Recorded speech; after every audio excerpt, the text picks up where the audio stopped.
Kinumpirma na nga ni Bella Padilla ang hiwalayan nilang dalawa, Swiss-Italian boyfriend na si Norman, kung tawagin. Aminado siyang bukas pa rin ang pag-ibig para sa kanya, pero mas uunahin niya muna ang promosyon ng kanilang pelikula. Isa sa mga dahilan ng breakup, long-distance relationship. Madalas naman talagang ganyan eh.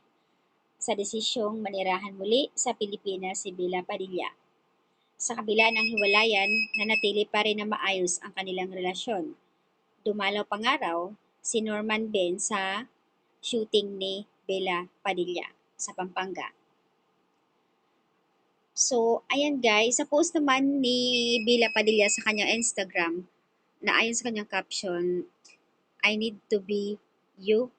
Pero, ang photos na in-upload niya, mga kaibigan niya na ang Beke, si Kim Cho and Angelica Panginiban. So, ayan guys.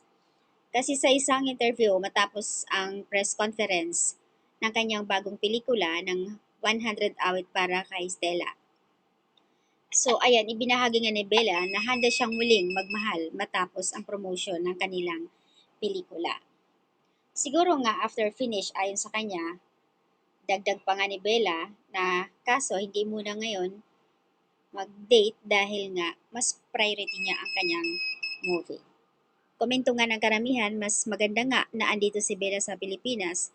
Siguro nga noon kung nandito si Bella, mas hindi lang ngayon ng project niya yung matanggap. Kasi nga since 2021, nasa London na siya eh. Kung saan din na sa Switzerland ang kanyang boyfriend. So, ganun pa rin, LDR. Kaya lang, mas pinili nga ni Bella na manirahan sa London compared dito sa Pilipinas. Ayon niya sa actress, director at manunulat, nagiging mahirap para sa kanya sa kanilang relasyon na long distance setup.